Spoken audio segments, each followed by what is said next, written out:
is up, Internet? It's your girl Epi here. I decided to play Tiny Bunny today. It's kind of a comic booky, creepy type of game. And it's very long, so I think I'm going to keep it to about a half an hour. So let's get started.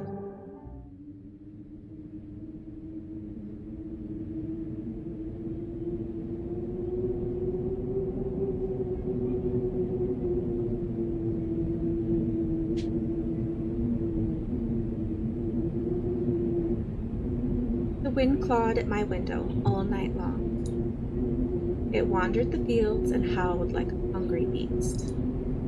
An endless song weaved from all sorts of voices, shrill, gentle, sneering, twined in the air. They were shouting and laughing, and arguing about something. Someone was running through the snow while casting long shadows that would occasionally creep close to my bed.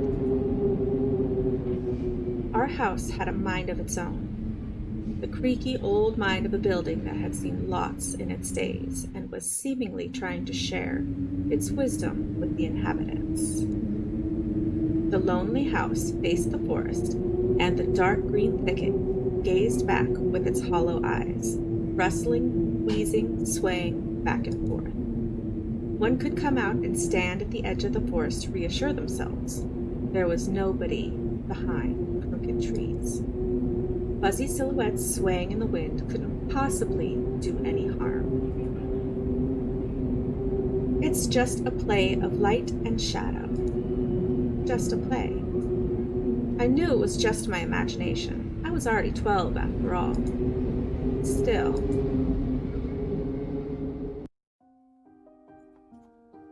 Pretty little wolf face. Hey, put away your book. How many times have I told you to not read at the table? It's bad for your health. Look at how slouched you are.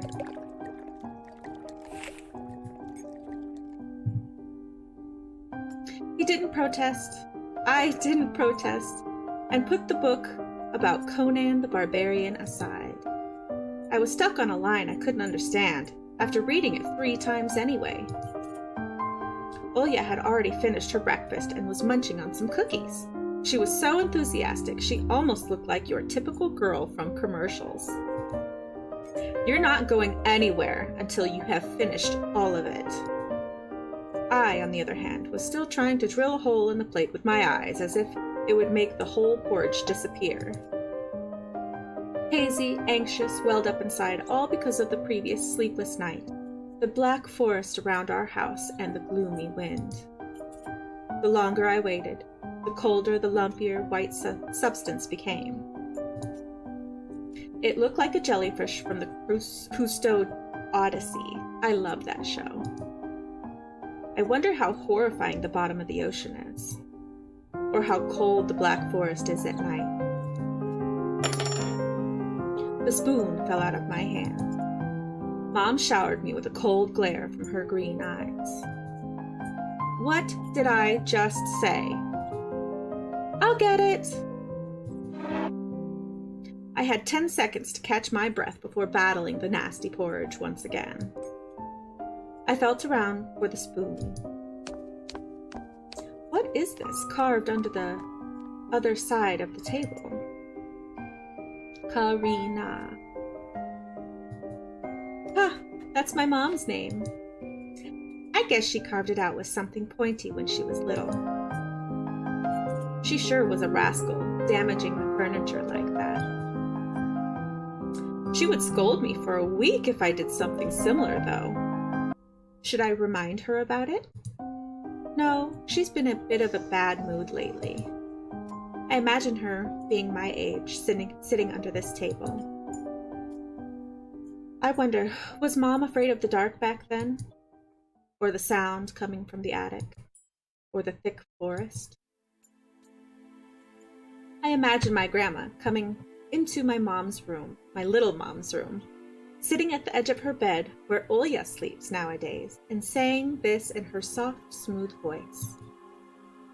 Taiga is a special place, little girl. It's watching you closely, sniffing you out, trying to discern what kind of beast you are. If you're a good sort, it won't abandon you in times of trouble. But if you're a bad apple, it'll grab you by the side and drag you under the ground. And that would be it. Grandma was caring. She never fought with anyone, never yelled, never swore. Those were the times without the maddening screams, until late at night, without smashed dishes and mutual accusations. Our parents used to love each other back then. I remember listening in on one of their conversations by chance. They were talking about Grandma getting prepared for her funeral. She had already bought a casket, and she called it her cute funeral box. It waited for its time in the closet patiently. It was black, upholstered with meat-colored material on the inside. I saw it when my grandma was getting buried. The house didn't change since the time she was alive, only all of the photos were gone. Glass-covered pictures with gray faces of my ancestors. They all had a dead but watchful look in their eyes. I crawled out from under the table.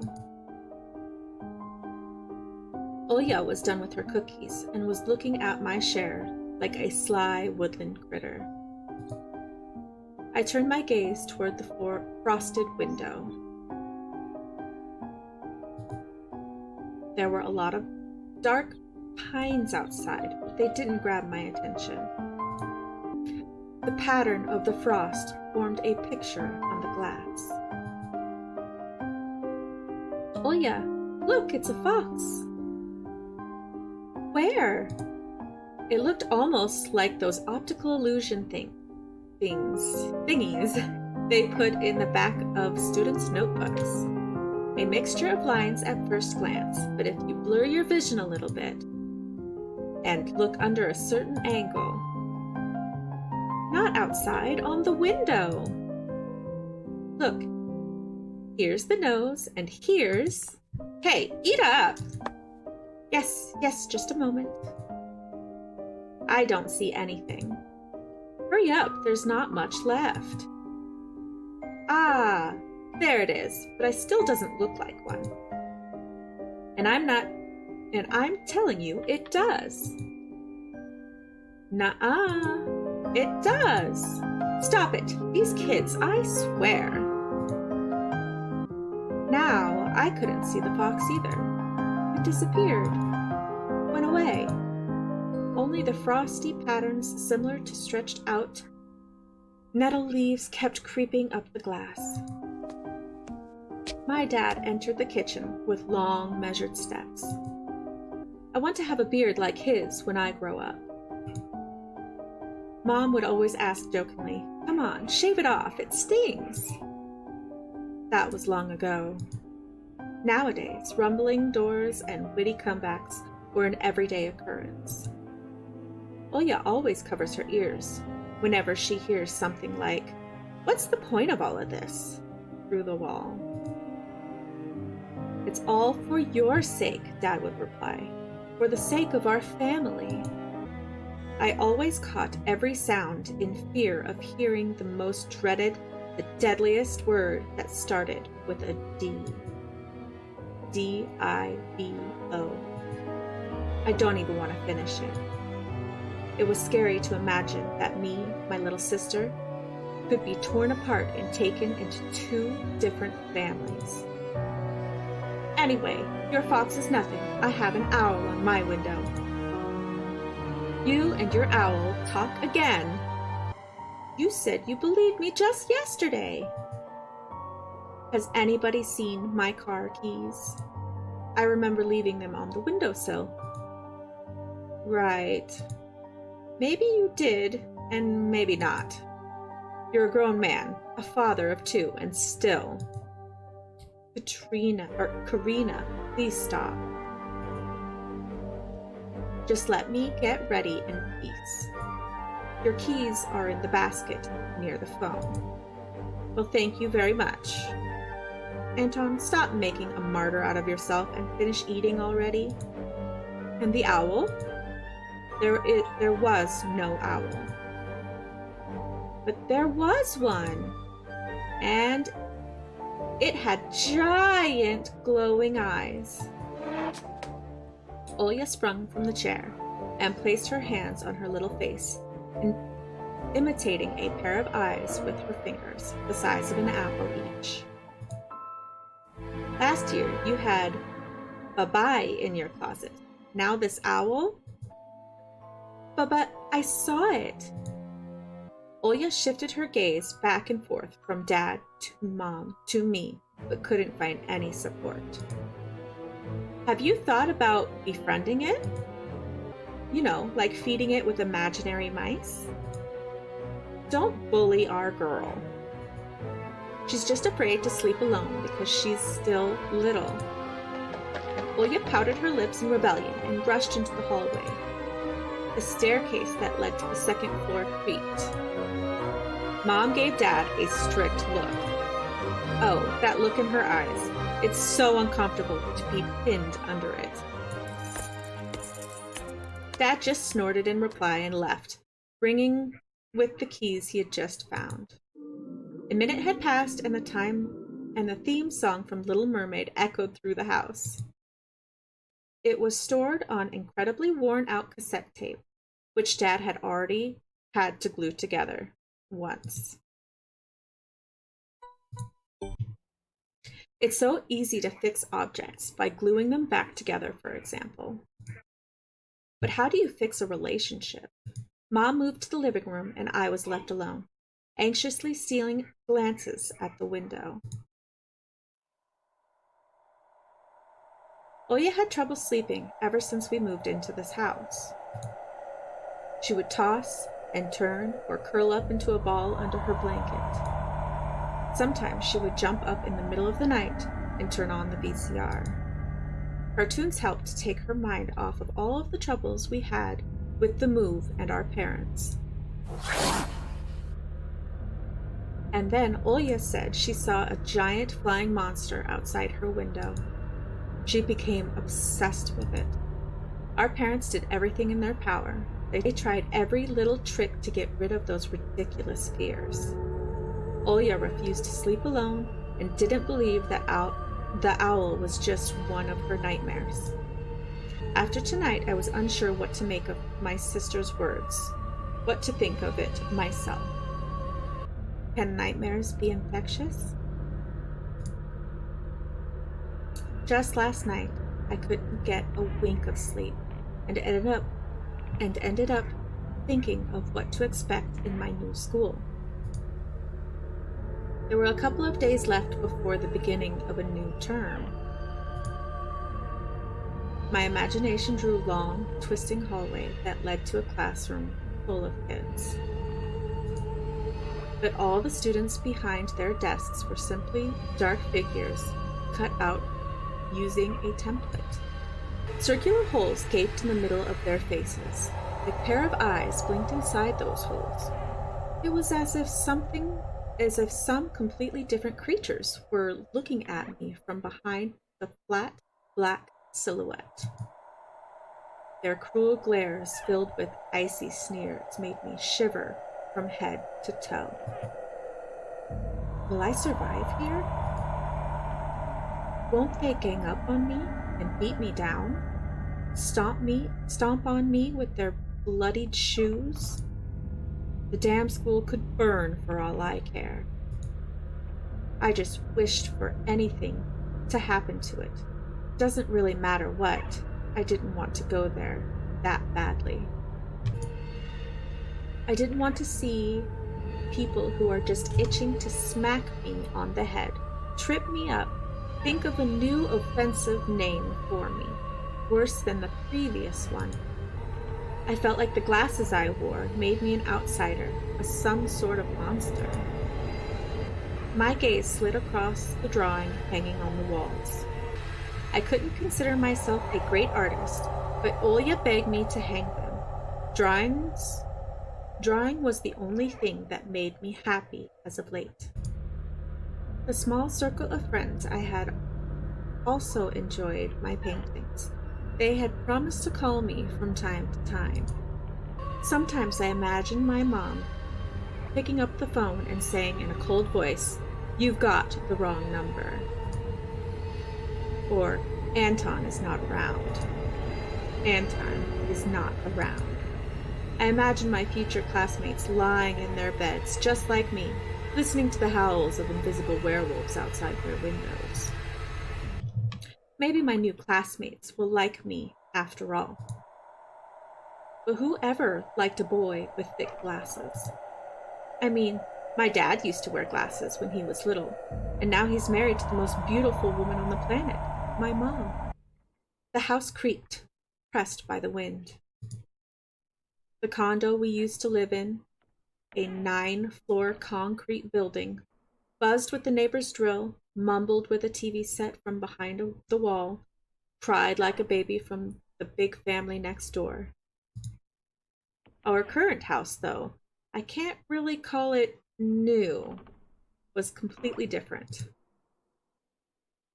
It was silent and easygoing during the day. The shadows lay dormant in their corners, on the closest cobwebs and under the stairs. But they all woke up during the night. Something was watching me from every corner, almost as if old photos of my deceased family, with their ashen eyes, were hanging on the walls in place of my drawings. The floor was squeaking, rusty drains were moaning, the attic was occupied by noisy drafts. One could think the house was performing some sort of demonic melody. And then I realized I was, in fact, hearing music. It was already playing for a good while. Somewhere at the edge of my perception, I could hear a flute. It was mixed with the sound of the wind, of the creaking old house, and my thoughts, too. I stood up and rushed to the window. I wanted to reassure myself that the music was nothing more than a product of my imagination. It's not like someone is playing in there, amidst the cold, snowy night, right?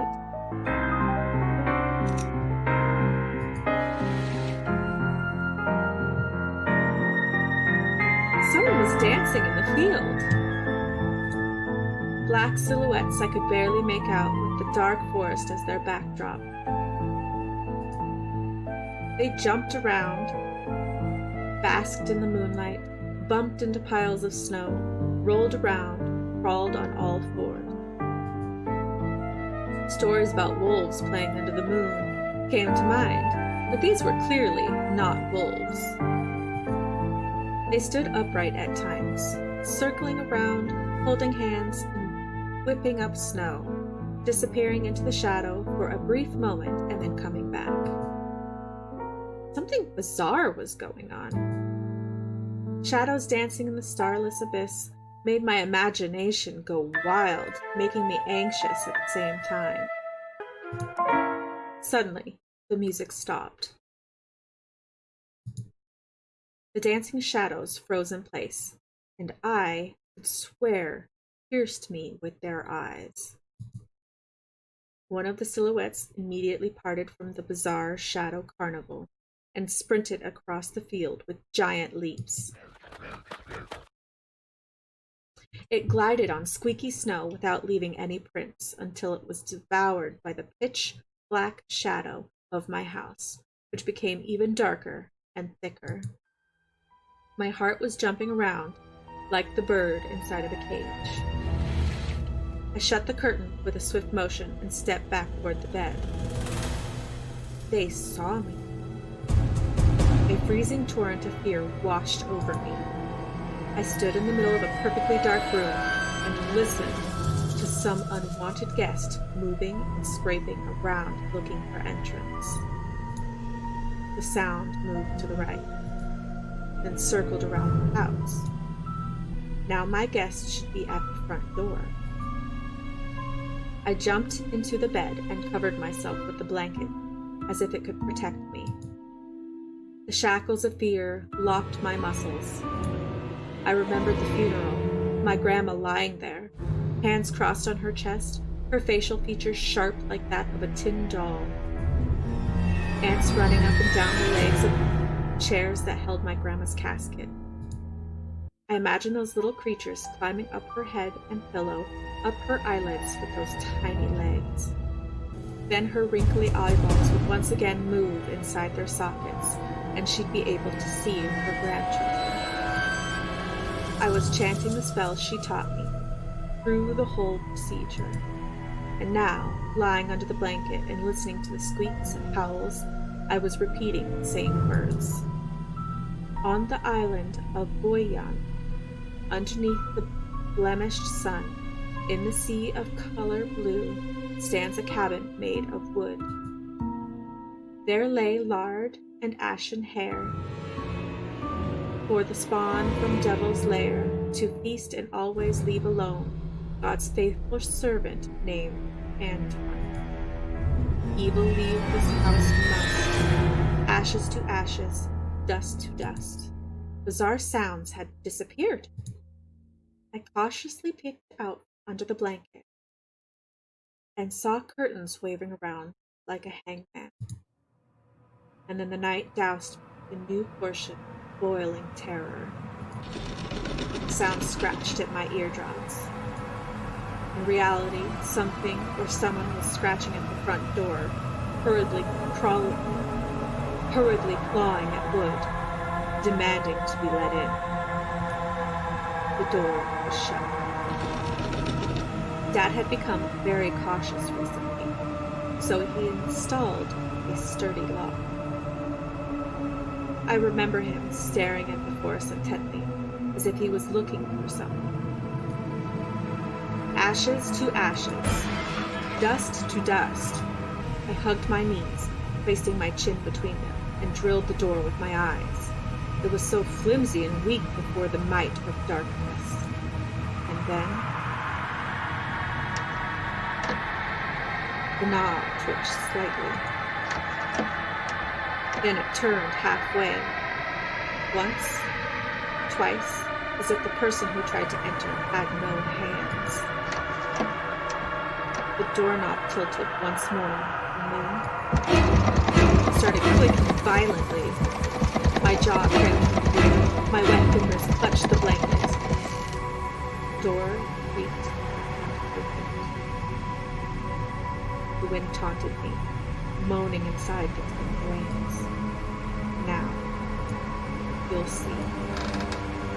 The door was open wide. The darkness writhed inside the carnivorous mouth of the doorway. Tony?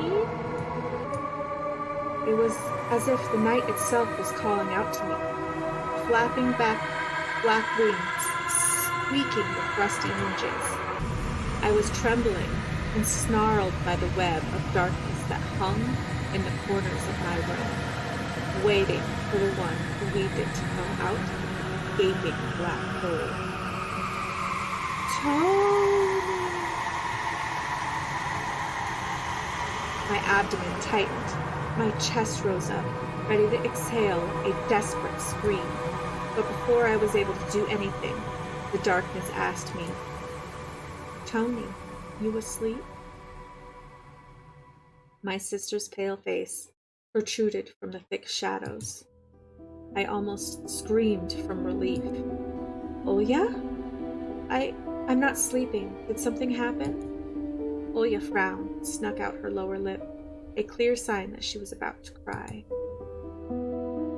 It's there again, staring at me. Shoo her away, Tony, please. I'm so scared. The fear that was tormenting me just a minute ago crawled away and hid somewhere in my stomach. I need to calm Olya down. It was just a dream, silly. Don't be scared. Dreams don't bite. No one's going to harm you. Olya sobbed. She was trying her best to believe me. But was I sure myself? I have an idea. Let's go to your room and watch the video Sleeping Beauty, for example. You like that cartoon, don't you? Why does the Sleeping Beauty have a prince and I have this scary bird? That question took me by surprise. All right, let's watch Cinderella. My thoughts became tangled, fuzzy. What was that? What studied me with its eyes while dancing feverishly under the moon? The darkness was clinging to the window, and it couldn't be fooled by Grandma's old chants. It couldn't be satisfied with the feast of lard and long ashen hair. Tony, you coming? Yes. Yes, just a moment.